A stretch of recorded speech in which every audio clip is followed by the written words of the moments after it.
hintay siya. Bibila ko siya ng flowers.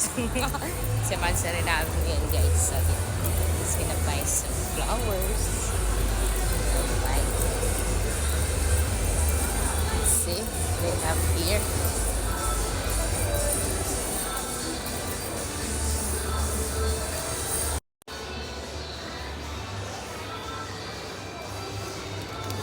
She wants white flowers. Wait lang guys. Pili ko. Ito na lang. Alright. That's it lang. Ito na lang pinili ko kasi naman yung ano. Naman sa riba namin. It's worth it. Tingnan natin kung Lam. Naman sa rila.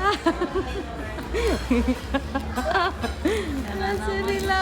Ito na naman siya. Look. No, dried yan. Dried? Hindi mo. Paano nga pinabata na yan?